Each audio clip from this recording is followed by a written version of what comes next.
All right, here we go. Back to our delusions of grandeur for most of you. How long does it typically take for someone with no experience to reach 100K?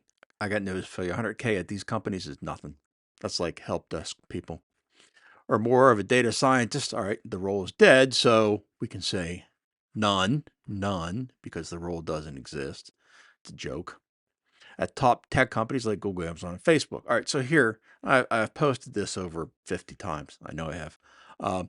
So here it is. This is based on math. This is not me making some shit up.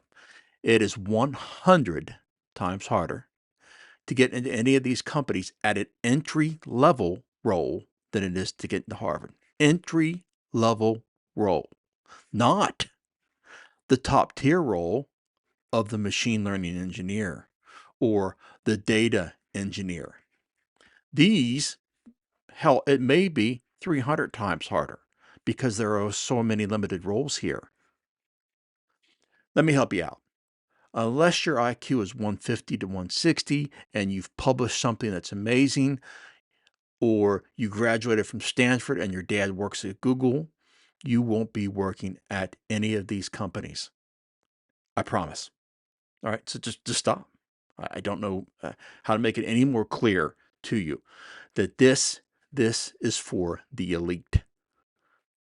Moving on. What's the difference between a master's degree in data science and a nano degree? Nothing. Nothing's. They're worthless. A master's degree, I don't care what it's in, where it's from, you're not getting a job in machine learning and AI, data science, more fake nonsense, AI, which is really all of it is machine learning, every single role, or a nano degree. Really? You're going to get a job in the most competitive degree, at least, well, one of the most competitive, not probably as competitive as medicine, one of the most competitive jobs on earth, and you're going to get it from Udacity, taking a nano degree program? I mean, are you smoking crack?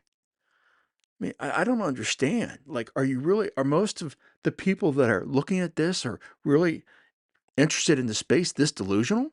I don't get it. I don't understand. I really don't. What's the potential drawbacks from switching to SAS, which is a tool no one uses, to an open source tool like Python for business intelligence? So you're asking, you don't even know what the jobs are. We don't use Python or R in business intelligence, right? Python and R, well, you don't use R anyhow. We use Python in machine learning, right? Business intelligence uses tools, right? They don't use Python or R at all. And data analytics, they, it's really frustrating.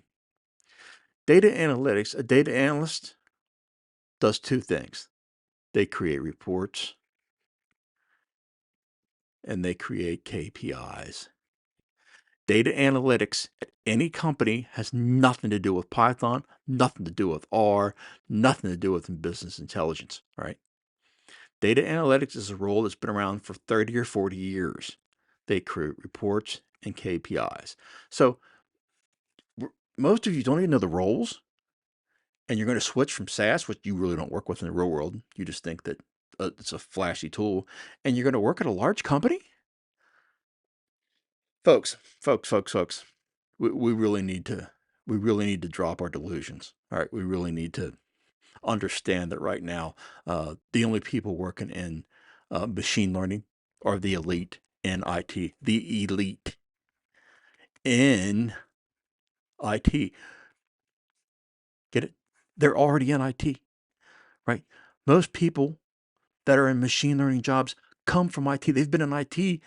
The average, oh, sorry, the average is like 5 years, 5 years of IT experience. People working in machine learning, all right? So I just hate to be the bearer of bad news, and I know everyone thinks I'm an ass, but I mean, you just really need to wake up. Most of you are suffering from delusions of grandeur, and you just need to stop, and you just need to realize that this is going to be a long, long ride. All right. Even for an entry level role, you're looking at 5 to 7 years before you're working in an ML role, building real world models. Real world. Not that shit on Kaggle. Real world models. All right.